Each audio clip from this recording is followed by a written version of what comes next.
رحت الأهرامات قبل كده، واحدة من عجائب الدنيا فعلا، بس شايلة تفصيلة صغيرة هتخليها أعجب بكتير، وانت أكيد ما شفتهاش لما رحت.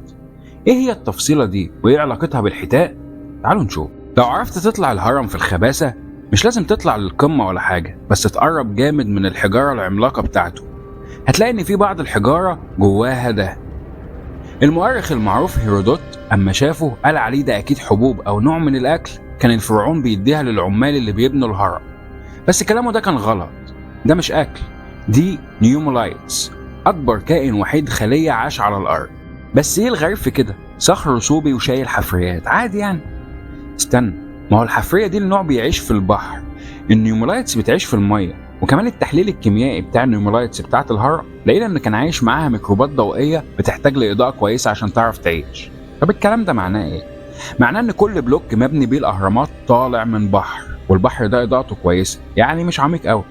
ايه ده، يعني الفراعنة غاصوا وجابوا الحجارة من البحر عشان يبنوا بيها الاهرامات؟ لا، مش للدرجة دي. المية اللي اتكون فيها حجارة الأهرامات كانت مغطية مصر بالكامل وشمال أفريقيا كلها من حوالي 100 مليون سنة. يعني مصر من 100 مليون سنة كانت عبارة عن بحر عمقه قليل، عاشت فيه النيوملايتس وكائنات بحرية تانية كتير.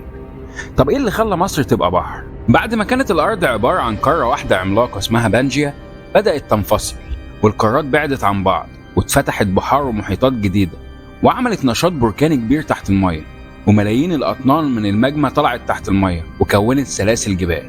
كل ده خلى كمية كبيرة من المية تترفع على أكتر من 300 متر وتغرق شمال أفريقيا كلها ومن ضمنها مصر. من ضمن أوضح الشواهد على التغيير الكبير اللي حصل ده هو وادي الحيتان في الفيوم. هنلاقي هناك آثار واضحة للحياة البحرية اللي سيطرت على مصر في الزمن ده. هنلاقي نيوملايتس زي اللي في حجارة الهرم، هنلاقي بقايا أسماك كتير منهم حتى قروش، بس أهم الآثار دي هي بقايا الحيتان اللي المنطقة متسمية عليها. وادي الحيتان يعتبر مركز لكل العلماء اللي بيحاولوا يدرسوا الحيتان، عشان من أول 1983 لحد النهاردة تم اكتشاف حوالي 300 هيكل عظمي لحوت بدائي اسمه بازيلوسورس، طوله كان بيعدي 15 متر، وبيعتبروه كائن انتقالي بين الثدييات والحيتان عشان كان عنده رجلين خلفيتين صغيرين وشنبات زي اللي في وش الثدييات، وفتحات الأنف مش زي اللي عند الحيتان الحديثة. البحر الضحل اللي غطى مصر وشمال أفريقيا وفر أكل وبروتين كتير، وده خلى حيوانات كتير أكلت لحوم تيجي تعيش على شاطئ البحر ده، ومنهم اللي نزل المية ومع الوقت فقد الصلة بالبر واتطور للحيتان. ومن ضمن الحيتان اللي اكتشفت مؤخرا قريب من وادي الحيتان هو توتسيتس، اللي اكتشفوا أعضاء فريق سلام لاب فريق الحفريات بجامعة المنصورة. توتسيتس عمره حوالي 41 مليون سنة، ويعتبر من نفس فصيلة البازيلوسورس.